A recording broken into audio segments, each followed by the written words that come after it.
గౌతమి గారి కొన్ని ఇంటర్వ్యూస్లో చాలా ఎక్కువగా ఈ ఎఫ్ఐఆర్ గురించి కానివ్వచ్చు, లేకపోతే తన బ్రాండ్ గురించి ముగ్గురం కలిసే పెట్టుకున్నాం, ముగ్గురం కలిసే చేసుకున్నామని 2017లో స్టార్ట్ చేసేటప్పుడు ఈ కిస్మత్ మంది అనేది ఎవరి పేరు మీద ఉండేది?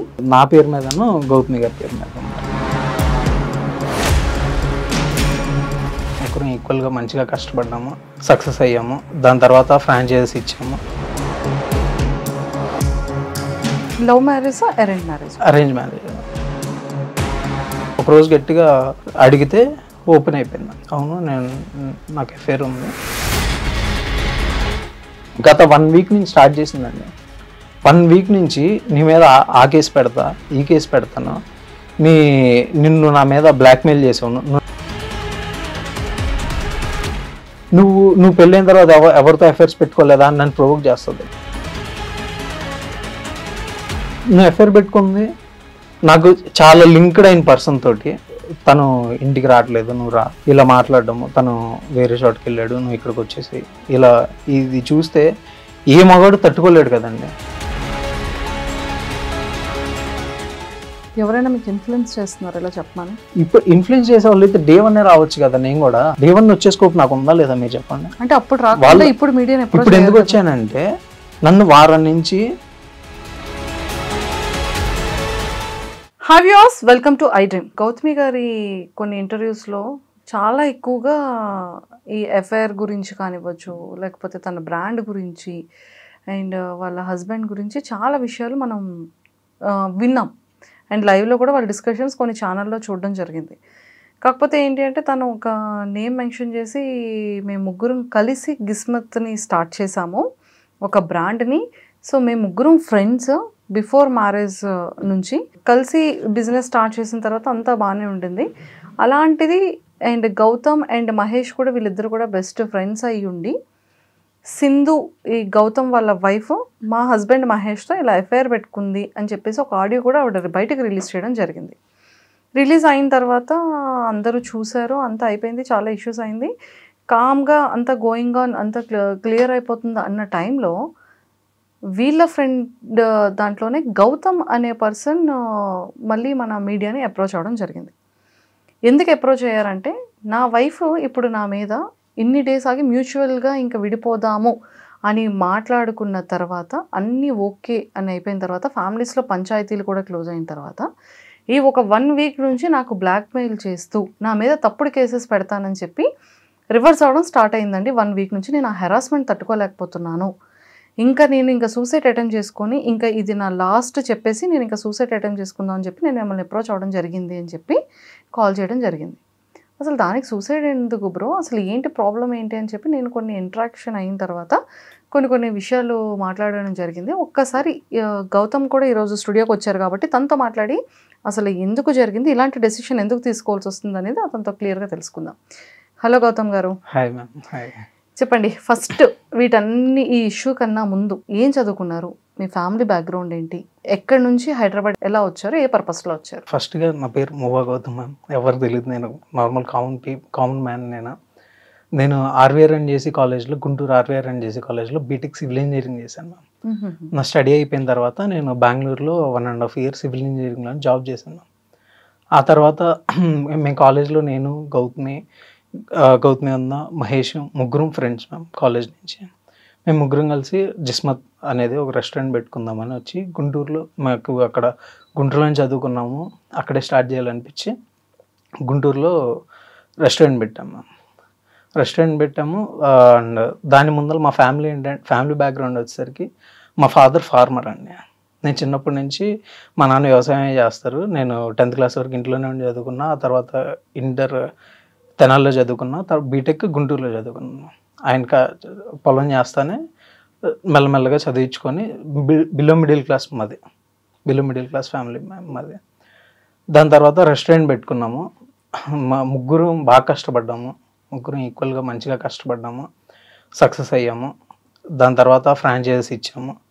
అలా దాని తర్వాత హైదరాబాద్ వచ్చాము ఆ ఫ్రాంచైజీస్ వల్ల. తర్వాత బెంగళూరు వెళ్ళాము. ఓవరాల్గా 20 branches, దాదాపుగా 20 branches వరకు ఓపెన్ చేసుకోగలిగాం మ్యామ్. చాలా మంచిగా జరుగుతుంది బిజినెస్ మాది అప్పట్లో. దాని తర్వాత 2021లో నాకు పెళ్ళయింది మ్యామ్. 2020 సింధు అనే అమ్మాయితోటి. Love marriage arrange marriage? Arrange marriage, ఒక మ్యాట్రిమోనీ సైట్లో. మ్యాట్రిమోనీ సైట్లో అరేంజ్ మ్యారేజ్. దాని తర్వాత తనతో పెళ్ళయింది. హ్యాపీగా ఉండేవాళ్ళం 3.5 years, మంచిగా హ్యాపీగా ఉండేవాళ్ళం. బిజినెస్ బాగానే ఉండేది. ఆ తర్వాత ఫ్యామిలీ లైఫ్ అంతా బాగుండేది మ్యామ్. అంతా బాగున్న తర్వాత ఒకరోజు ఎందుకో నాకు ఆ అమ్మాయి ప్రవర్తన అదంతా నాకు ఒక పాయింట్లో నాకు ఏదో ఒకలాగా అనిపించింది. కంప్లీట్గా ఇదివరకు బతుకుతున్న లైఫ్ స్టైల్, ఇప్పుడు లైఫ్ స్టైల్ చాలా మారిపోయింది. అమ్మాయి ప్రవర్తన కానీ, మీ వైఫ్ది ఒక టెన్స్డ్గా అలా ఉండేది. ఎప్పుడు చిరాగ్గా మాట్లాడుతూ ఉండేది. అన్న కల్దిచ్చినా కూడా ఇలా భయపడుతూ ఉంటాం. ఎప్పుడన్నా ఫోన్ చూసుకునేటప్పుడు నేను కల్దిచ్చినా ఇలా భయపడటం, ఇలా చేస్తూ ఉండేది. సో నాకు భయపడేది, మీకు భయపడేదా? నాకు అది ఒక ఇన్సెక్యూర్ ఫీలింగ్లో బతుకుతూ ఉండేది అమ్మాయి. ఎందుకో నాకు తెలియదు. ఏదో తప్పు చేస్తున్నాను అయితే నాకు అర్థమైంది. ఓకే, మీరు వచ్చేసేటప్పటికి ఫోన్ హైడ్ చేయడము. అప్పటి వరకు తన ఫోన్ ఎప్పుడూ నాకు ఇస్తూ ఉండేది. అప్పటి నుంచి గత కొన్ని రోజుల నుంచి నాకు ఫోన్స్ నా నుంచి దాచడం కానీ కొంచెం అలా చేస్తూ ఉండేది. నాకు గవాల ఫోన్ ఇచ్చినా పరిగెత్తుకుంటూ వస్తూ ఉండేది. ఇదివరకు ఎలా అంటే నాతో మాట్లాడుతుంటే నేను బెడ్రూమ్లో ఉన్నాను అనుకోండి, తన ఫోన్ వచ్చింది అనుకోండి, తన హాల్లో ఉంటే తెచ్చి గౌతమ్ అలా అది మా ఇద్దరి మధ్య ర్యాప్. తర్వాత ఏమైందంటే ఫోన్ రింగ్ అయితే గబాలను పరిగెత్తుకుంటూ వస్తుంది. మ్యాక్సిమం వదిలిపెట్టదు పక్కన. అక్కడ ఒకవేళ వదిలిపెట్టినా కూడా పరిగెత్తుకుంటూ వస్తూ ఉండేది. ఫోన్ తీసుకునేది, మాట్లాడేది. నాకు చాలా చేంజ్ కనపడింది దీనిలో మెయిన్గా నాకు. దాని తర్వాత నేను అడిగాను, ఏంటి ఎందుకు ఇలాగంటే బాగా గొడవ పడుతూ ఉండేది. ఎందుకు ఇలా అంటే సపరేట్గా రీజన్స్ చెప్తూ ఉండేది. నాకు అది ఏం సింక్ ఉండేది కాదు. సో నేను ఒకరోజు గట్టిగా అడిగితే ఓపెన్ అయిపోయింది. అవును, నాకు అఫేర్ ఉంది అని చెప్పింది. నేను ఒక 1 week బాగా డిప్రెస్ అయ్యాను. అసలు ఇదేంటి, ఇంత క్లోజ్ ఫ్రెండ్ తోటి ఇలా అవటం ఏంటి, ఇదేంటి అని బాగా డిప్రెస్ అయిపోయాను నేను. డిప్రెస్ అయిపోయిన తర్వాత ఒక 2 weeks తర్వాత వాళ్ళ ఫ్యామిలీని మా ఫ్యామిలీని పిలిచి కూర్చోబెట్టి మాట్లాడాను. ఇది జరిగింది, వద్దనుకుంటున్నాను, సో నాకు వద్దు అని చెప్పేసి విడిపోయాం మేము. దాని తర్వాత మ్యూచువల్ డివోర్స్ తీసుకుందాం అనుకున్నాము. ఆ మ్యూచువల్ డివోర్స్ సంబంధించి 2-3 times మేమే ఖమ్మం వెళ్ళాము. ఖమ్మం 1 time వెళ్ళాము. వాళ్ళు ఒకసారి హైదరాబాద్ వచ్చాము. ఖమ్మంలో వాళ్ళ రిలేటివ్స్ దగ్గర జరిగింది, హైదరాబాద్లో మా ఇంట్లో జరిగింది. మ్యూచువల్ తీసుకుందాం అనుకుంటున్నాం, మాట్లాడుకున్నాము, అన్నీ అయిపోయినాయి. దాని తర్వాత తను ఏమందంటే, నాకు ఫైనాన్షియల్గా నాకు ఇది జాబ్ లేదు, నాకు ఇప్పుడు ఫైనాన్షియల్గా హెల్ప్ చేయండి. నాకు అమ్మాయి అంటే జెన్యున్గా చెప్తాను చాలా ఇష్టం. నాకు ఇది జరిగిందని నేను ఉండలేకపోతున్నానే కానీ, బట్ అమ్మాయి అంటే నేను ఉన్నంతకాలం చాలా ప్యూర్గా ఉన్నా, చాలా లవ్ చేసాను అమ్మాయిని. సో ఆ ఇష్టం అనేది ఎంతో కొంత ఉంటుంది కదా మ్యామ్. ఇప్పుడు కోపం ఉన్నా కూడా ఇష్టం అనేది ఎక్కడికి పోదు కదా. దాని మీద నేనేమన్నా అంటే, ప్రజెంట్ నా పరిస్థితి బాగాలేదు, కొంచెం ఇబ్బందులు ఉన్నాయి, నాకు కొంచెం టైం ఇయ్యి, నేను సెట్ చేసి పెడతాను నీకు లైఫ్, నీకు ప్రాపర్ ఇన్కమ్ సెట్ చేసి పెడతాను, నాకు లింక్ లేకుండా సపరేట్ ఇన్కమ్ సెట్ చేసి పెడతా, నేను నీకు ఒక్క ఫేవర్ అయితే చేయగలను, ఇంత ఇష్టం కాబట్టి అని చెప్పాను. ఓకే అండి, అంతా బాగానే ఉంది. మీరు ఎందుకు ఫినాన్షియల్గా ఇబ్బంది పడుతున్నారు? ఫినాన్షియల్గా ఎందుకు ఇబ్బంది పడుతున్నానంటే, నాకు మనీ మేనేజ్మెంట్లో నేను వీక్ మ్యామ్. కొంచెం వీక్ అయిపోయి మధ్యలో ఒకసారి ఏమైందంటే, నాకు అప్పులు అయిపోయినాయి. ఒక తాహత మించి నేను ఒక సైట్ కొనుక్కున్నాను. ఆ సైట్లో అప్పులు తెచ్చి కొనుక్కున్నాను. ఆ సైటు వడ్డీలు కడతా అలా అప్పులు అయిపోయినాయి. ఒక పర్సన్ నమ్మాను, ఆ పర్సన్ కూడా కొంచెం నాకు నమ్మక ద్రోహం చేశాడు. అది అయిపోయింది. దాని తర్వాత దానికోసం నా ఆస్తులు అమ్మేసుకొని ఆ వడ్డీలు పెరిగిపోయినాయి బాగా. దానికి ఇది కంప్లీట్గా నా మిస్టేక్. అది కంప్లీట్గా ఏది 2022-23లో జరిగింది. టోటలీ నా మనీ మేనేజ్మెంట్ మిస్టేకే జరిగింది. అది మిస్మేనేజ్మెంట్ వల్ల తెలుసుకున్నాను, ఇలాంటి ఇన్వెస్ట్మెంట్లు చేయకూడదు నాకు ఇది. సో నేను ఎంతలోనే బతకాలి అని నేను సెల్ఫ్ రియలైజ్ అయిపోయాను నేను. సో దానివల్ల ఏమైందంటే, నాకు ఉంది చిన్న ఆస్తులు, అవి అమ్మేసుకొని నేను అప్పులు కట్టేసుకొని నా లైఫ్ స్టైల్ నేను మళ్ళీ ప్రారంభించుకున్నా. సో దానివల్ల నేను స్టేబుల్గా లేను ఫైనాన్షియల్గా. అప్పటి నుంచి సింధు కొంచెం డిఫరెన్స్ కనపడింది. బట్ మేము విడిపోయే లాస్ట్ 4-5 months నుంచి మాత్రం దారుణంగా కనపడింది. ఎప్పుడైతే నా అప్పులు ఇవన్నీ నేను సింధుకు కూడా చెప్పలేదు. నాలో నేనే ప్రెషర్ తీసుకుంటా. మా ఇంట్లో చెప్పలే, సింధుకి చెప్పలే, ఎవరికి చెప్పలే. ఎందుకు నేను ఎటు స్ట్రెస్ తీసుకుంటున్నా కదా, వాళ్ళకి ఎందుకు నాది నేనే సాల్వ్ చేసుకుందాం అంటే ఒక పాయింట్లో ఏమైందంటే నా వల్ల కూడా అవ్వక ఆ రోజు మా ఇంట్లో వాళ్ళతో ఓపెన్ అయితే మా ఇంట్లో వాళ్ళు కూడా నాకు హెల్ప్ చేశారు. పొలాలు అమ్మేసి నాకు నా అప్పులన్నీ క్లియర్ చేశారు. సో నేను మళ్ళీ స్క్రాచ్ బిజినెస్ తప్పితే నాకు ఇంకేం లేదు, బ్యాక్గ్రౌండ్ ఆస్తి కానీ ఏమీ లేదు నాకు. తను కొంచెం లగ్జరీగా కావాలని కోరుకుంటుంది. తన ఊహలన్నీ అలానే ఉండేవి. సో తన కోసమే నేను తన ఏం కోరుకుంటుందో అదంతా నేను మ్యాక్సిమం ఫుల్ఫిల్ చేశాను. తనకి సపరేట్ కార్, ఎలా కోరుకునేది? తనకి సపరేట్ కార్ కావాలని ఉంది. నేను సపరేట్ కార్ కొనిచ్చా. స్టిల్ తన పేరు మీద ఉంది ఆ కార్ కూడా. నా కారు అమ్మేసుకున్నానే కానీ నాకు ఇబ్బంది వచ్చిన రోజు అమ్మాయి కారు నేను అమ్మలా. అమ్మాయి కారు ఉంది, నా కారు అమ్మేసుకున్నాను నేను. తన కారు తనకే ఉంచాను. అండ్ ఈఎంఐ మీరే కడుతున్నారా? ఈఎంఐ నేనే కడతా. నా బ్యాంక్ అకౌంట్ నుంచి కట్ అవుతుంది ఆ ఈఎంఐ కూడా ఇప్పటికి స్టిల్ ఈ రోజుకి. బట్ ఈ మ్యాటర్ జరిగిన తర్వాత నేను తీసుకున్నానులే కానీ కారు. బట్ ఉన్నంతకాలం అమ్మాయి వాడుకునేది, అమ్మాయి ఉంచుకునేది కారు. నాకు ఇబ్బంది అయిన రోజు నా కారే నేను అమ్మేసుకున్నా కానీ అమ్మాయి కారు నేను అమ్మలేదు. అంత మంచిగా చూసుకున్నాను నేను. అండ్ పెళ్ళికి మాకు ఎంగేజ్మెంట్ కూడా అవ్వలేదండి. వాళ్ళ ఫ్యామిలీ మొత్తం సాక్ష్యం దీనికి. ఆ రోజుకి మా ఎంగేజ్మెంట్ కూడా అవ్వలేదు. కోవిడ్ నడుస్తుంది. వాళ్ళ ఫాదర్కి వాళ్ళ తాతగారికి ఇద్దరికి కోవిడ్ వచ్చింది.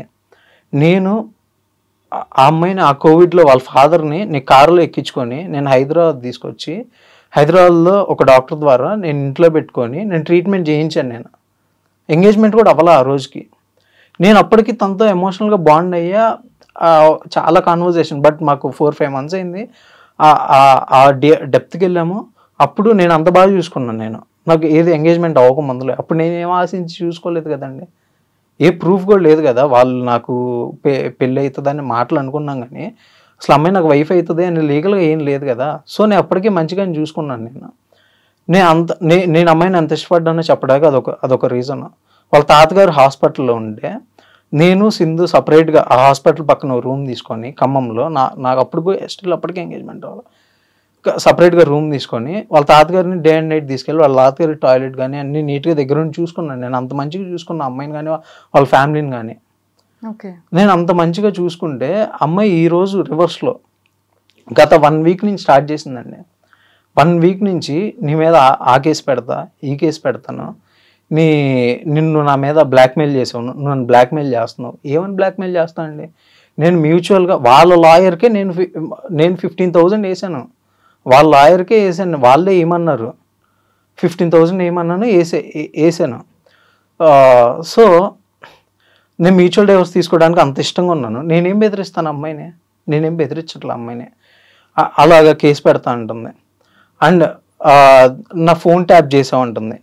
నాకు నీ ఫోన్ ట్యాప్ చేయాల్సిన అవసరం ఏంటి? నువ్వు అంత ఎక్కువ ఫీల్ అవుతున్నావు కానీ నాకు నీ ఫోన్ ట్యాప్ చేయాల్సిన అవసరం లేదు. నీ అంతటి నువ్వే ఒప్పుకున్నావు. నాతో డైరెక్ట్గానే నా పక్కన కూర్చొని మాట్లాడావు. నువ్వు ఎక్కడ మళ్ళీ మాట మారుస్తావని నేను అది రికార్డ్ కూడా చేసుకున్నాను. అమ్మాయి నాతో మాట్లాడడం నేను రికార్డ్ చేసుకున్నాను. నా సేఫ్టీగా నాకు ఉండాలి కదా. ఓకే, ఏం చెప్పింది? ఇలాగా నేను ఇష్టపడ్డాను అని చెప్పి నాతో చెప్పింది. నా పక్కన కూర్చొని చెప్పింది ఇది అని చెప్పింది. నేను రికార్డ్ చేసుకున్నా అది కూడా. సో నేను అంతా అయిపోయిన తర్వాత ఫ్యామిలీని కూర్చోబెట్టుకుని మ్యూచువల్ తీసుకుంటే అమ్మాయి నన్ను ఇలాగ ప్రొవోక్ చేసి మాటలు అనిపించి నన్ను బాగా రెచ్చగొడితే నేను మాట్లాడతానండి. నేను ఎవరిని అన్నా నన్ను కాంది నన్ను ఎవరన్నా అంటే నేను తట్టుకోలేనండి. నేను చాలా సెల్ఫ్ రెస్పెక్ట్గా ఉంటాను. నేను తట్టుకోలేను నన్ను కాంది నన్ను ఎవరన్నా అంటే. నన్ను కాంది నన్నని నువ్వు పెళ్ళైన తర్వాత ఎవరితో అఫైర్స్ పెట్టుకోలేదా అని నన్ను ప్రొవోక్ చేస్తుంది. నాకు అసలుకి నీ మీద అంత జెన్యున్గా లవ్ ఉండి నీకోసం ఇంత చేస్తాను. నాకు అసలు ఆ థాట్ కూడా లేదు అసలుకి. నేను అసలు అలా చేయలేదు. నేను చెయ్యని దాన్ని నన్ను కావాలని ప్రొవోక్ చేస్తూ ఉండేది. ప్రొవోక్ చేస్తూ ఉన్నప్పుడు ఒక పాయింట్లో బర్స్ట్ అయినప్పుడు కొన్ని మాట్లాడతా. అమ్మాయి ఏం చేస్తుందంటే పైన కాన్వర్జేషన్ మొత్తం డిలీట్ చేస్తుంది. నేను ఏదైతే మాట్లాడానో అవన్నీ పెట్టుకుంటుంది. నేను మాట్లాడేటప్పుడు కూల్ అయ్యి మాట్లాడుతుంది. మళ్ళీ అలాగా పెట్టుకొని నువ్వు నన్ను ఇలా బెదిరిస్తున్నావు, నువ్వు నన్ను అలా చేస్తున్నావు, నువ్వు నన్ను ఇలా చేస్తున్నావు, నువ్వు నా ఫోన్ ట్యాప్ చేసావు అని అంటుంది. అమ్మాయి ఒప్పుకుందా ఏమని అన్నారు మీరు? నువ్వు అంతగా అంటే నా నా పక్కనే ఉంటా, నేను ఇంత బాగా చూసుకుంటున్నా, నేను అలా నువ్వు ఎందుకు అలా ఉన్నావు అంటే, నేను అమ్మాయిని అన్నా, నీ క్యారెక్టర్ ఏంటో నాకు అర్థమైపోయింది, నువ్వు సంథింగ్ అని అన్నమాట వాస్తవమే. ఎందుకు అన్నాను, అమ్మాయి నన్ను అంతలా ప్రొవోక్ చేసింది. నువ్వు ఇది చేయలేదా, నువ్వు అది చేయలేదా, నువ్వు మనీ పోగొట్టలేదా అని ఉంది. నేను మనీ పోగొట్టా అంటే అది నా నా వల్ల పోయింది, మా డాడీ వాళ్ళు ఆస్తులు అమ్మేసి ఇచ్చారు, అదంతా అయిపోయింది. ఇప్పుడు మనీ పోగొట్టుకున్నా అంటే అది మళ్ళీ సంపాదించుకోగలుగుతాం, ఏవైనా తప్పు తెలుసుకున్నాం సంపాదించుకోగలుగుతాం, అయిపోయింది. ఎఫ్ఐఆర్ పెట్టుకోవటం అంటే నన్ను కాదని వెళ్ళిపోవటమే కదా, దాని అర్థం అదే కదండి. అండ్ దానికి దీనికి లింక్ ఎలా పెడతారండి, నాకు అర్థం కాదు. ఎఫ్ఐఆర్ పెట్టుకోవటం అన్న మనీ పోగొట్టుకోవటం ఒకటేనా? అండ్ నువ్వు ఎఫ్ఐఆర్ పెట్టుకుంది నాకు చాలా లింక్డ్ అయిన పర్సన్ తోటి, అండ్ ఫ్యామిలీ లాగా ఉండే పర్సన్ తోటి, అండ్ బిజినెస్తో ఇన్వాల్వ్ అయిన పర్సన్ తోటి. దానివల్ల నా కెరీర్ ఎంత పోద్ది? నువ్వు అది ఆలోచించావా? ఆలోచించలేదు కదా. అసలు దానికి దీనికి లింక్ అసలు నువ్వు ఒప్పుకున్నావు, నువ్వు నాతోనే ఒప్పుకున్నావు, నీ చాట్స్ చూశాను, నువ్వు ఒప్పుకున్నావు, అన్నీ జరిగినాయి. దానికి నేను బర్స్ట్ అవ్వకుండా ఎలా ఉంటాను? నన్ను అంటున్నావు కదా, నువ్వు ఎంత చేసి ఎంత ఒప్పుకోను కూడా నేను బర్స్ట్ అవ్వకుండా ఎలా ఉంటాను? ఒక్కసారి నా ప్లేస్లో మీరు ఆలోచించండి. ఎవరికైనా ఎమోషన్ అవ్వదా? ఎవరైనా మాట అనుకుని ఉంటారా? ఇప్పుడు అవి పెట్టుకుని ఈరోజు బ్లాక్మెయిల్ చేయొచ్చు అమ్మాయి నన్ను.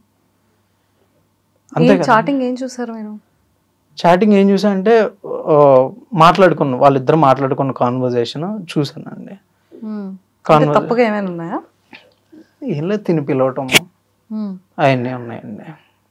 తిని ఎవరితో అయితే ఇంటిమేట్ అవ్వాలనుకుందో వాళ్ళని పిలవటం, కానీ తను ఇంటికి రావట్లేదు, నువ్వు రా, ఇలా మాట్లాడటము, తను వేరే చోటుకి వెళ్ళాడు, నువ్వు ఇక్కడికి వచ్చేసి ఇలా. ఇది చూస్తే ఏ మగాడు తట్టుకోలేడు కదండి. నాకు చెప్పడానికి కూడా నాకు అవ్వట్లే ఇప్పుడు. నేను అందుకే కొంచెం సెక్యూర్గా ఫీల్ అవుతున్నా. నాకు చెప్పడానికి కూడా నాకు అవ్వట్లా.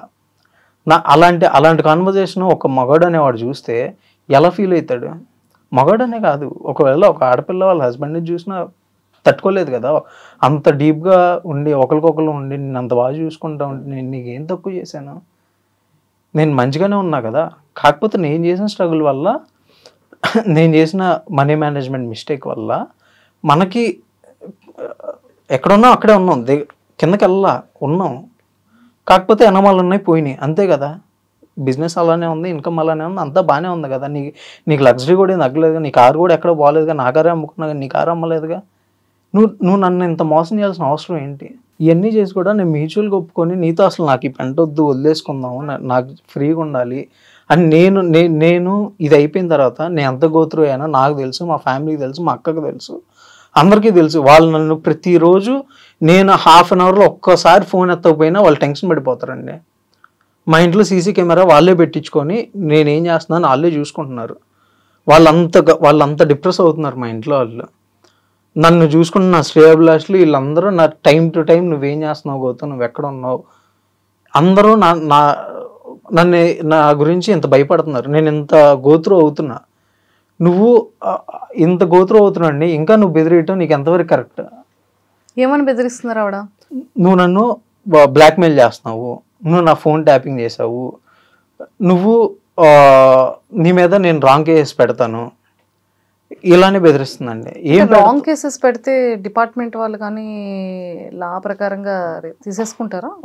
ఒకటండి, ఇప్పుడు ప్రూఫ్స్ లేకుండా తీసుకుంటారా? ఇప్పుడు ఒక అమ్మాయి నాకు తెలిసి ఏం పెడతంటే, అమ్మాయి నన్ను ప్రొవోక్ చేసిన తర్వాత నేను మాట్లాడిన మాటలు పెట్టి పెడుతుంది. అండ్ అమ్మాయి నాతో మాట్లాడినప్పుడు నేను కూర్చొని కానీ అవి రికార్డ్ చేసుకున్నాయి, కానీ అవి రికార్డ్ చేసినవి ట్యాపింగ్ అని పెడతారు. అది నేను రికార్డ్ చేయలేదు, సారీ ట్యాపింగ్ కాదు రికార్డ్ అని అందరికి తెలుస్తుంది కదా. ఇప్పుడు మీరు కూడా రికార్డ్ చేశారు కదా.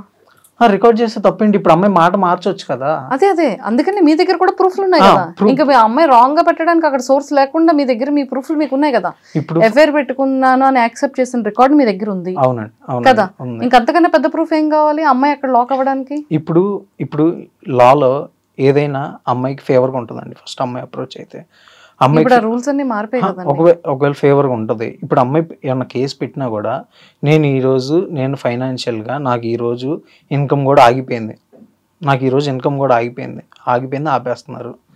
ఈరోజు అమ్మాయి ఉన్న కేసులు పెడితే నేను రివర్స్ కేసు పెట్టి దాన్ని ఫైట్ చేయడానికి కూడా నేను ఫైనాన్షియల్గా లేను. ఈరోజు నన్ను అంతా జీరో చేశారు. నన్ను ఫైనాన్షియల్గా జీరో చేశారు, నన్ను ఎమోషనల్గా జీరో చేశారు, ఫ్యామిలీ పరంగా జీరో చేశారు, అన్ని పరంగా జీరో చేశారు. జీరో అందరు కలిసి, నా చుట్టూతో ఎవరైతే ఉన్నారో అందరు కలిసి చేశారు. ఎవరెవరు?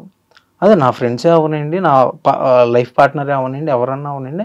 ఇప్పుడు ఎవరైతే ఇదంతా ఇన్వాల్వ్ అయ్యి చేసి ఇప్పుడు మళ్ళీ నన్ను బెదిరిస్తున్నారో వీళ్ళందరూ నన్ను జీరో చేశారు. నన్ను ఇంకా మీరు చేయడానికి ఏం లేదు. ఇంకా మీరు కనుక నన్ను ఇంకా టార్చర్ పెడతాము, వీడిని ఇంకా ఇబ్బంది పెడతాము, నా పతనం ఇంకా కావాలని కోరుకుంటే ఒకటే చెప్తున్నా అండి, ఇదే నా ఫస్ట్ అండ్ లాస్ట్ ఇంటర్వ్యూ. నేను ఇంకా ఫైట్ చేసే ఓపిక, ఫైనాన్షియల్ స్టెబిలిటీ మొత్తం పోయింది నాకు. ఇంకా ఒక మనిషిని లోపల పడేసి కొడతా ఉంటే వాడు నొప్పి తట్టుకోకపోతే ఏం చేస్తాడు? పట్టుకుంటాడు కదా. సేమ్ అదే స్టేజ్లో ఉన్నా నేను, పట్టుకున్నాను. నాకు గనక ఏమన్నా అయితే, నేనేమన్నా అయితే 100% నేను ఇప్పుడు ఏదైతే చెప్పానో మీకు అయ్యే కారణాల వల్ల నాకేమన్నా అయితే అదే జరుగుతుందండి. నాకు ఎవరన్నా చంపేసినా లేకపోతే నేను సూసైడ్ చేసుకొని చచ్చిపోయినా ఇవే కారణాలు, ఇంతకు మించి ఏం లేదు. నేను ఇది కూడా ఎందుకు చెప్తున్నా అంటే, నా వల్ల ఇలాగ సఫర్ అవుతున్న మగాళ్ళు ఎంతోమంది ఉంటారు. వాళ్ళకి చెప్పుకునే స్కోప్ లేకో ఏమో లేదు, నాకు స్కోప్ లేదు. ఈరోజు ఇదంతా వైరల్ అవటం వల్ల నేను అడిగితే కూడా మాట్లాడిచ్చారు నన్ను.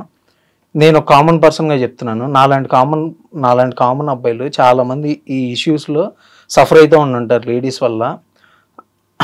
నాకు గనక ఏమన్నా అయితే 100% వీళ్ళు పెట్టిన టార్చర్ వల్ల, వీళ్ళ వల్లే నాకేమన్నా జరుగుతుంది.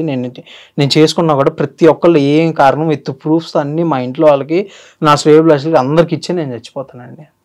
అయ్యో, ఎందుకు బ్రో అంతలాగా? ఎందుకు అంత పిచ్చి? అంతలా అంటే నన్ను అంత టార్చర్ పెడుతున్నారండి వీళ్ళు. కొంచెం ఫైట్ చేయండి, కానీ అంతేగాని అలా అన్ని విధాలా బ్లాక్ చేస్తున్నారు, ఫైనాన్షియల్ గా బ్లాక్ చేస్తున్నారు. వీడికి అసలు ఏం ఇన్కమ్ రాకూడదు, మేము ఫైట్ చేస్తే మా కాళ్ళ దగ్గరకు వచ్చి పడిపోయి అన్ని దారాదత్తం చేసి వెళ్ళిపోవాలి అనే దాంట్లో ఒకలాగా బ్లాక్ చేస్తున్నారు. అండ్ బ్లాక్మెయిల్ చేస్తున్నారు, సింధు చేత బ్లాక్మెయిల్ చేపిస్తున్నారు. సింధువే బ్లాక్మెయిల్ చేస్తుందండి నన్ను కంప్లీట్గా. అమ్మాయి నన్ను పతనం చేయాలని కోరుకుంటుంది. సింధు అసలుకి అమ్మాయికి నా మీద కేసు పెట్టాల్సిన అవసరం ఏంటి? మ్యూచువల్ డైవర్స్ ఇస్తుంటే అసలు అమ్మాయి కేసు పెట్టాల్సిన అవసరం ఏంటి? నా దగ్గర ప్రూఫ్ ఉంది, వాళ్ళ లాయర్కి నేనే డబ్బులు ఇచ్చాను. మ్యూచువల్ డైవర్స్ ఏయ్యా బాబు, ఈ పెంట నాకు వదిలించుకోవాలంది, ఈ అమ్మాయి నాకు వద్దని. అమ్మాయి నాకు అసలు ఇలాగ అవసరం ఏంటి? అసలు అమ్మాయికి అవసరం ఏంటి? నా వల్లే నా ఇబ్బంది ఉంది. అమ్మాయికి ఏం లేదు కదా, నన్ను అంత మోసం చేసి ఇంకా నన్ను ఏం చేయాలనుకుంటుంది అమ్మాయి? వాడిని ఫైనాన్షియల్గా వీక్ చేసి, పర్సనల్గా వీక్ చేసి, అన్ని విధాలా వీక్ చేసి, ఫ్యామిలీని నాశనం చేసేసి, నేనేదో ఐపీ పెట్టారని చెప్తారు. నేనేం ఐపీ పెట్టలా. నాకు అప్పులు అయితే నా పొలం అమ్ముకొని నా డబ్బులు కట్టాను, నేనేమో ఐపీ పెట్టలా. అది చెప్పడం వల్ల ఎంతమందికి నేను ఈరోజు ఎవరిని అంటలే, నేను ఫైట్ నేను కాదు అని చెప్పుకుంటున్నా అంతే. నేనేం ఐపీ పెట్టలే ఏ రోజు. నేను జెన్యున్గా నా ఆస్తులు మా నాన్న పేరు మీద కూడా ఉన్నాయి, ఆ పొలాలు నా పేరు మీద కూడా లేవు. నేను ఐపీ పెడితే పెట్టొచ్చు, 100% స్కోప్ ఉంది నాకు పెట్టే అవసరం. నా పేరు మీద రూపాయలు లేదు, నేను పెట్టొచ్చు అని. కానీ అలా కాదు కదా, నేను అమ్మేసి కట్టేశాను కదా అందరికీ. ఎందుకు నేను కాంది నన్ను ఎందుకు అంటున్నారు అసలు మీరు? అన్నీ పడుతున్నా, ఇంకా బెదిరిస్తూ ఉంటే ఇంకేం చేయాలి నేను? నాకు ఇంకా ఆప్షన్ ఏముంది? నాకు ఒకసారి మీరు చెప్పండి. నాకు ఫైట్ చేసే ఓపిక లేదు, ఫైట్ చేసే ఫైనాన్షియల్ స్టెబిలిటీ లేదు, నేనేం చేయాలి ఇప్పుడు? అసలుకి ఎవరైనా మీకు ఇన్ఫ్లుయెన్స్ చేస్తున్నారు ఇలా చెప్పమని? నన్ను కాదండి, ఇప్పుడు ఇన్ఫ్లుయెన్స్ చేసే వాళ్ళు అయితే డే 1 రావచ్చు కదా. నేను కూడా డే 1 వచ్చే స్కోప్ నాకు ఉందా లేదా మీరు చెప్పండి. అంటే అప్పుడు రాకుండా ఇప్పుడు మీడియా ఇప్పుడు ఎందుకు వచ్చానంటే, నన్ను వారం నుంచి చాలా భయపెడుతుంది అమ్మాయి. వాట్సాప్ మెసేజెస్ పెడుతుంది, నేను నీ మీద ఆ కేసులు పెడతా ఈ కేసులు పెడతా అని పెడుతుంది. నేను నీ అంతు చూస్తా అంటుంది. నేను రిప్లై ఇవ్వకపోతే నన్ను ట్రిగర్ చేయి, మాకు నువ్వు రిప్లై ఇస్తే నీకే మంచిది అని మెసేజెస్ పెడుతుంది నాకు. నేను రిప్లై ఇవ్వను, నువ్వు చేయాల్సింది నువ్వు చేసుకో. మళ్ళీ ఎందుకు నువ్వు నన్ను ఇంకా మాట్లాడు, ఎందుకు మాట్లాడు అంటుందంటే అమ్మాయి ప్రూఫ్స్ కోసం నన్ను ప్రొవోక్ చేయాలి, నేను ఏదో ఒకటి తిట్టాలి. వీడు నన్ను ఇలా తిడుతున్నాడు, ఇలా బ్లాక్మెయిల్ చేస్తున్నాడు, ఒక ఆడపిల్లని ఇలా అంటాడా అని కేసులు పెట్టడం. దానికి ఫైట్ చేసుకోవడానికి వాడి దగ్గర లేదు కాబట్టి సరెండర్ అయిపోతాడు వచ్చి. కేవలం అమ్మాయి ఎండ్ పాయింట్ ఇదే అండి. మహేష్, మీరు, గౌతమి గారు, మీరు ముగ్గురు క్లాస్మేట్స్? అవునండి. ఎన్ని ఇయర్స్? ఒకే కాలేజ్ అండి. 4 years ఒకే కాలేజ్ అండి. 4 years ఒకటే కాలేజ్. బట్ సెకండ్ ఇయర్లో పరిచయం, 3 years పరిచయం కాలేజ్. ఈ 3 years లోనే మీరు గుంటూరులో ఫస్ట్ స్టార్ట్ చేశారు? మా 3 years అయిపోయిన తర్వాత 1.5 year జాబ్ చేసుకున్నా కదా, ఆ తర్వాత నేను వచ్చా. అదే టైంలో వాళ్ళిద్దరు కూడా వచ్చారు. అప్పుడు 2017లో స్టార్ట్ చేసుకున్నాను. 2017లో స్టార్ట్ చేసేటప్పుడు ఈ కిస్మత్ మంది అనేది ఎవరి పేరు మీద ఉండేది? అసలు మీ టర్మ్స్ ఏంటి? ఆ టైంలో మీరు పెట్టుకున్న టర్మ్స్ ఏంటి? అంటే ముగ్గురం కలిసే పెట్టుకున్నాం, ముగ్గురం కలిసే చేసుకున్నాం అన్ని. అంటే ఒక పార్ట్నర్షిప్ ఏదో ఉంటది కదా, అది పార్ట్నర్షిప్ అయితే ఫార్మ్ రిజిస్ట్రేషన్ లో ముగ్గురు నేమ్స్ ఉన్నాయా? ముగ్గురు నేమ్స్ లేవు, నా పేరు మీదను గౌతమి గారి పేరు మీద ఉందండి. మీ ఇద్దరి పేరు మీద ఉంది? అవునండి, అవునండి. ఇప్పటికీ కూడా? అది ఇప్పటికీ అలానే ఉందండి. ఇప్పటికీ కూడా మీ ఇద్దరి పేరు మీద మా ఇద్దరి ఉంది? పేరు మీద ఉందండి. అవునండి. ఓకే. ఫార్మ్ రిజిస్ట్రేషన్ అనేది ఇప్పటికీ కూడా గౌతమి గారు అండ్ మీ పేరు మీద ఉంది? అండ్ యాక్చువల్గా అది ఫస్ట్ బ్రాంచ్ గురించి చెప్పానండి ఇప్పుడు వరకు. నేను ఫస్ట్ బ్రాంచ్ అనేది ఇద్దరు పేరు మీద ఉంది. ఓకే. దాని తర్వాత ఫర్మ్ అనేది ఫస్ట్ ముగ్గురం కలిసే నీ పేరు మీద పెట్టేసుకోరా అని నా పేరు మీదే పెట్టారు ఫస్ట్. అందరం కలిసి ముగ్గురం మాట్లాడుకొని పెట్టుకున్నాము. నా పేరు మీద పెట్టేసుకొని 2022 వరకు. 2022లో వదిన ఏం చెప్పిందంటే, అది టోటల్గా మహేష్ పేరు మీద పెట్టు, ఏముంది ఎవరి పేరు మీద ఉంటే ఏముందని అనే దాంట్లో అదే దాంట్లో నా పేరు మీద పెట్టారు. అదే దాంట్లో నేను కూడా మహేష్ పేరు మీదే చేసేసాము, మహేష్ పేరు మీదే ట్రాన్స్ఫర్ చేసాము. దాని తర్వాత ఇష్యూ అయిన తర్వాత జనవరి 2025 జనవరిలో మహేష్ వదినకి అసైన్ చేశాడు, అసైన్మెంట్ డీడ్ చేశాడు. ఏంటి అసైన్ చేశారు? ఆ బ్రాండ్ అనేది, ఓన్లీ బ్రాండ్ అనేది అసైన్ చేశారు. సో ఇది మీరు ఎవరి పేరు మీద ఉందంటే ఇలా మారుకుంటూ వచ్చిందండి. ఫస్ట్ నా బ్రాండ్ అనేది నా పేరు మీద ముగ్గురం కలిసి పెట్టుకున్నాం. ఆ తర్వాత ముగ్గురం కలిసి మహేష్ పేరు మీద అనుకున్నాము. దాని తర్వాత 2025 జనవరిలో వదిన పేరు మీద పెడితే నాకు కూడా ఓకే, ఇబ్బంది ఏం లేదని నేను కూడా మాట్లాడా. తను కూడా అలానే అనుకుని పెట్టేశాడు. అవును, ముగ్గురు మ్యూచువల్ గా కలిసే పెట్టుకున్నారు. ముగ్గురు కలిసి మ్యూచువల్ గా కలిసే మీ పేరు మీద రిజిస్ట్రేషన్ చేసుకున్నారు. ముగ్గురు కలిసే మళ్ళీ జనవరిలోని గౌతమి గారి పేరు మీదకి బ్రాండ్ చేంజ్ చేసుకున్నారు. అంటే ముగ్గురు డెసిషన్ మీదే జరిగింది కదా. ఇప్పుడు మరి ఎందుకు ఎవరికి తెలియకుండా మీ ఫినాన్షియల్ గా ఎందుకు స్టాప్ చేయడం జరిగింది? అదే నాకు అర్థం కావట్లేదండి. నాకు ఎందుకు అలా జరుగుతుందో నాకు అర్థం కావట్లేదు. ఇప్పుడు నా పేరు మీద లీగల్ గా ఏం లేదండి, వాస్తవం చెప్తున్నా. అంటే అది మరి మీరు అలా చేసుకున్నా? నేనే చేసుకున్నా కంప్లీట్గా, అందరం నమ్మే అలా చేసుకున్నా. నా పేరు మీద లీగల్గా ఏం లేదు. నాకు ఇలాగా ఇప్పుడు ఫినాన్షియల్ సపోర్ట్ లేదు, నా పేరు మీద లీగల్గా బ్రాండ్ లేదు. ఇప్పుడు ఆ పాయింట్స్ అమ్మాయి నెగిటివ్గా పట్టుకొని ఇలా బ్లాక్మెయిల్ చేస్తానన్ను, నీ పేరు మీద కేసులు పెడతా, నువ్వు నన్ను ఏం చేయలేవు, నీకు లాయర్ సపోర్ట్ కూడా లేదు అనే ఇంటెన్షన్ తోటి నన్ను ఎందుకు అలా బ్లాక్మెయిల్ చేస్తుందో నాకు అర్థం కావట్లేదు. నా అంతటి నేనుగా దండం పెట్టేసి వెళ్ళిపోవాలైతే చెప్పండి, అదేదో నాకు డైరెక్ట్గా చెప్పండి. నేను ఇంతకన్నా పోగొట్టుకోవడానికి నా దగ్గర ఏం లేదు. ఇంకా మాట్లాడలేదు. తర్వాత నేను మొన్నటో రీసెంట్గా మాట్లాడానండి. వాడేమంటున్నా అంటే, నేను అతను నాకు ఇస్తానని చెప్పట్లా, ఈయనని చెప్పట్లా, ఏ క్లారిఫికేషన్ నాకు ఇవ్వట్లా. ఇంకా మాట్లాడుకోవడం అనవసరం అని నాకు అనిపించిందండి. మరి ఏం చేయాలనుకుంటున్నారు మీరు? కంటిన్యూ చేయాలనుకుంటున్నారు? అదే అండి, నేను నా సాయశక్తిలో నేను ప్రయత్నిస్తా. అవ్వలేదా, నా బతుకు నేను బతుకుతా. నా బతుకు కూడా నన్ను బతుకునిట్లేదా, ఇంకేం చేస్తామండి. నేను ఊరు బాబు మీరందరూ వద్దు, నా బతుకు నేను బతుకుతాను, అదేమన్నా సెటిల్ చేసి పంపించండి అని దండం పెట్టి వేడుకున్నా. మీకు ఎంత రావాలి అమౌంట్ పరంగా అంటే ముగ్గురం డిస్కస్ చేసుకొని మాట్లాడుకోవాలండి. అది అమౌంట్, బ్రాండ్ వాల్యూ అనేది నాట్ ఏ ఫిక్స్డ్ ప్రైస్ కదా, అది ముగ్గురం డిస్కస్ చేసుకొని మాట్లాడుకోవాలి. లేదు కంటిన్యూగా చేసుకుందామా అంటే చేసుకుందాం, లేదు నువ్వు వెళ్ళిపో అంటే నేను హ్యాపీగా వెళ్ళిపోతా. ఆవిడకైనా ఉందా? ఆవిడ కూడా ఏం మాట్లాడట్లేదా? ఆమె పేరు మీద అసైన్ చేసి ఇచ్చారండి. వాళ్ళిద్దరు చాలా ఫైట్ చేసుకుంటున్నారు. దానిలో ఏదనేది కోర్ట్ డిసైడ్ చేస్తుంది. వాళ్ళిద్దరిలో ఎవరిదైనా కూడా నాకంటూ ఏం లేదు ఇక్కడ. వాళ్ళిద్దరికి అట్లీస్ట్ ఒక ఎవిడెన్స్ ఉందండి. ఇప్పుడు వదినకి అసైన్ చేసి ఇచ్చాడు, అది ఉంది.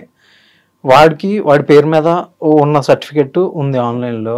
వదినకి వస్తుందో ఆన్లైన్లో ఎప్పుడు అప్డేట్ అవుతుందో అదేంటో జరుగుతుంది. అది అసైన్మెంట్ డీట్స్ అయితే వదిన దగ్గర ఉన్నాయి. ఆమె ప్రూఫ్స్ ఉన్నాయి, ఆడి ప్రూఫ్స్ ఉన్నాయి. ఏ ప్రూఫ్స్ లేదు నేనే, కాబట్టి నేనే సఫర్ అవుతున్నాను వీళ్ళందరి మధ్యలో. ఇప్పుడు నాకు ఏ దిక్కు లేదు. ఇప్పుడు ఇంకా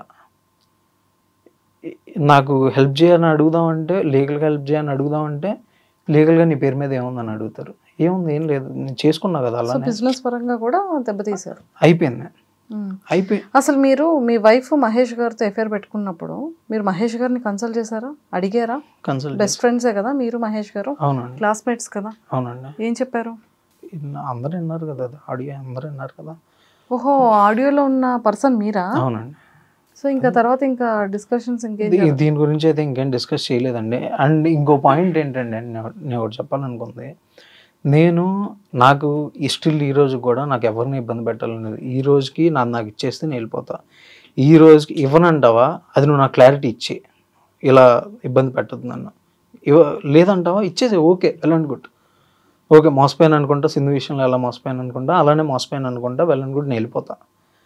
సింధువా, నేను నీతో అయితే కలిసి ఉంటాను, నాకు ఇష్టం లేదు, ఉండను కూడాను, నువ్వెంత నన్ను బెదిరించినా కూడా నాకు దయచేసి నువ్వు మ్యూచువల్ డైవర్స్ ఇచ్చేసి. నన్ను ఇంకా ఎవరైతే సింధు తరపున నన్ను ఇబ్బంది పెట్టాలని చూస్తున్నారో వాళ్ళందరూ కూడా మీకు సంబంధం లేని విషయం, దయచేసి మీరందరూ ఎవరు నన్ను ఇబ్బంది పెట్టద్దు కూడాను. అదండి నేను చెప్పాలనుకుంటుంది. అండ్ వీటిల్లో ఏది జరగకపోయినా అంటే నా లైఫ్ని వెళ్ళి బతుకుతా. ఇప్పుడు అమ్మాయి మ్యూచువల్ డైవర్స్ ఇచ్చినా అయిపోయినా వదిలేసుకుంటా, ఇటు బ్రాండ్ ఇచ్చినా అయిపోయినా నేను వదిలేసుకుంటాను, నా లైఫ్ నేను బతుకుతా వెళ్ళిపోయి. దాన్ని కూడా ఇంకా నన్ను గెలకాలని చూస్తే మాత్రం ఇంకేం చేస్తామండి. ఇంక నేను ఇంతకు మించి ఏం చేయలేను కదండి.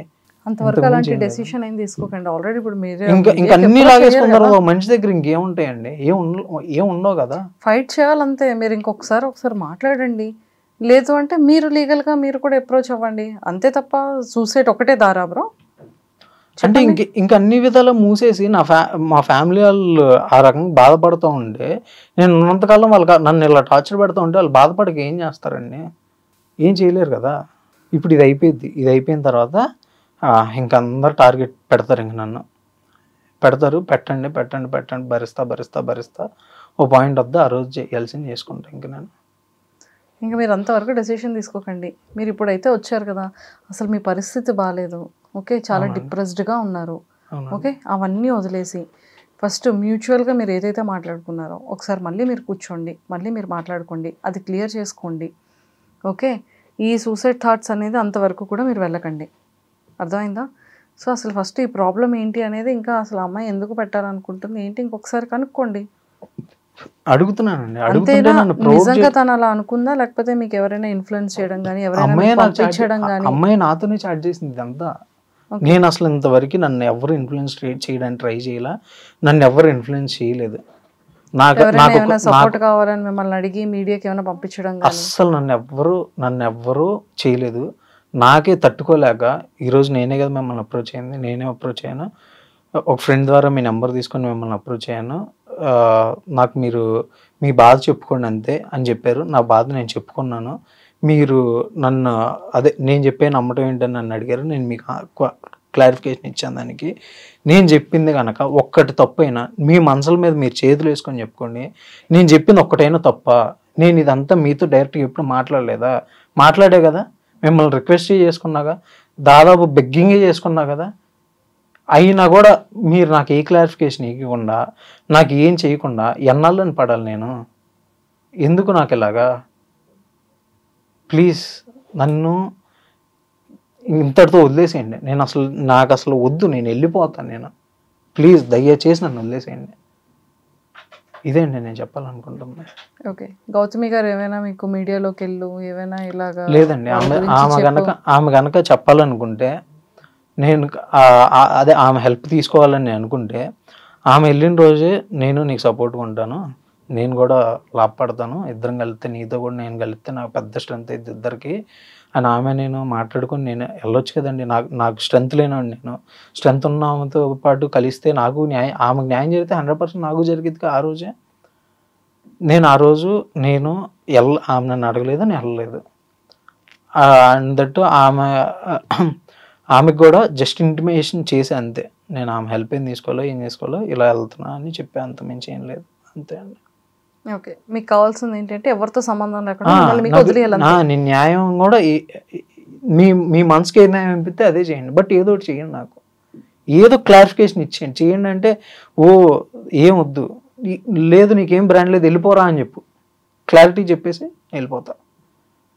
బట్ నీకు తెలుసు కదా ఎవరిదేంటో, అజ్జి సింధు నీకు కూడా, నువ్వు మ్యూచువల్ డైవర్స్ ఇవ్వు, దయచేసి ఇవ్వు. నేను నిన్ను ఏమంటలా, నిన్ను నాకు ఇప్పుడు దాకా చేసిన చాలు, ఇంకెప్పుడు మన ఇద్దరం ఒకరికొకరు మాట్లాడుకోవద్దు, ఏమొద్దు, నీ దారి నువ్వు చూసుకో, నా దారి నేను చూసుకుంటా, నేను నిన్నేం చేయలేదు, ఏం చెయ్యను కూడాను. నువ్వు కూడా నన్ను దయచేసి ఏం చేయ మాకు, ఏమి తప్పుడు కేసులు పెట్టొద్దు, ఏమి చేయొద్దు. అదే అండి నేను చెప్పాలనుకున్నా. ఓకే, మొత్తానికి మీ ప్రాబ్లం ఏంటి అనేది ఈ వీడియో ముందుకు వచ్చి క్లారిఫై చేసుకున్నాను. సో అలాగే మనం కూడా ఖచ్చితంగా మీరు ఎలాంటి వేరే థాట్స్లోకి వెళ్ళకుండా మీరు జాగ్రత్తగా ఉండండి. అసలు ఆ కైండ్ ఆఫ్ డిప్రెషన్ పెట్టుకోవద్దు. వాళ్ళతో మాట్లాడండి, ఇంకొకసారి ఫైనల్గా కూర్చోండి, పెద్ద బోత్ సైడ్ ఫ్యామిలీస్ కూర్చొని ఆ మ్యూచువల్గా ఏదైనా క్లియర్ చేసుకోండి తప్ప సూసైడ్ వరకు ఆ థాట్స్ అనేది పెట్టుకోకండి. అలాగే. అండ్ ఇంకోటి లాస్ట్లో నేను మీడియాకి వచ్చింది ఎందుకంటే నాకు ఏ లీగాలిటీ లేదు కాబట్టి నేను మీడియాకి వచ్చాను. నేను లీగల్గా చూసుకోవడానికి నేను అందరిని నమ్మేసి నా పేరు మీద ఏం లేకుండా పెట్టుకున్నాను. సో నాకు లీగాలిటీ లేదు కాబట్టి నా బాధ నువ్వు చెప్తుంటే ఎవరు వింటలేదు కాబట్టి, నీ మనసుకి నీకు తెలుసు కాబట్టి, నువ్వు నాకు చెప్పే స్కోప్ కూడా ఇవ్వట్లేదు కాబట్టి నీకు తెలియపరచడానికి నేను వచ్చాను. అంతేగాని నువ్వు ఈరోజు మీడియాకి వెళ్తే న్యాయం జరుగుతుందా అంటే అట్లీస్ట్ నీకు మనసుకి కొడుతుంది కదా, ఒక పాయింట్లో ఒక మనిషికి ఏదో పాయింట్లో కొడుతుంది కదా. ఈడి ఎంత గోత్రో అయితే అక్కడ దాకా వెళ్ళాడు, వాడికి అందరికీ తెలుసు.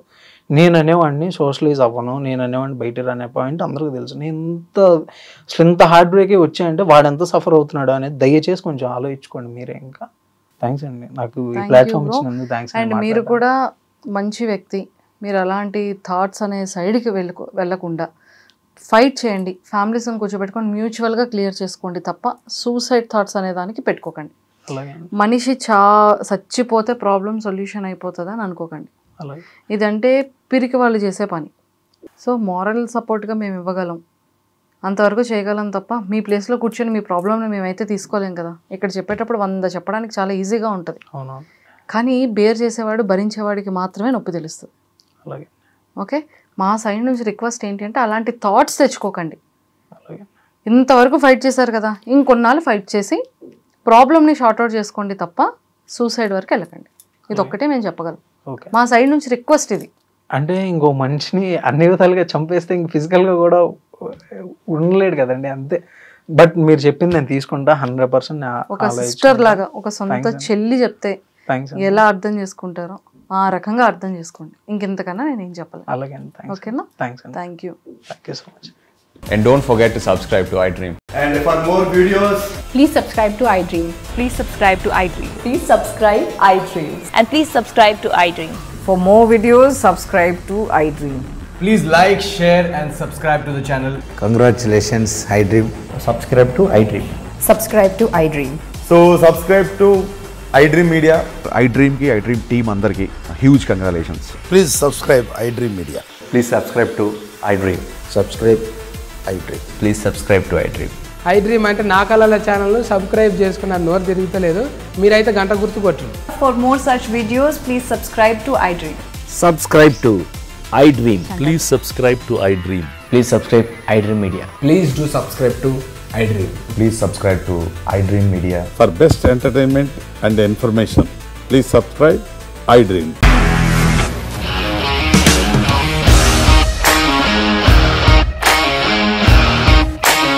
ఇండస్ట్రీలో కమిట్మెంట్ ఇష్యూస్ వస్తే నీకు కూడా వచ్చినట్టు మార్నింగ్ తీసుకెళ్ళాడంటే కొట్టి పడేశాడు.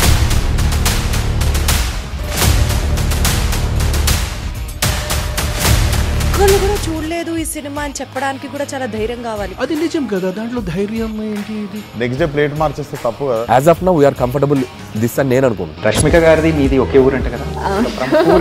నీకు కోపం వచ్చిందంటే బాగా తిట్టేత్తరా? తిట్టేద్దామండి. నిజంగా గేమ్ ని ఎలా చేంజ్ చేయగలిగారు? ఏపీఎస్ఎఫ్సి వాళ్ళకి 6 నెలల్లో నేను 6 లక్షలు కట్టా. బిజినెస్ చేయాలనుకుంటే it is as difficult as riding a tiger.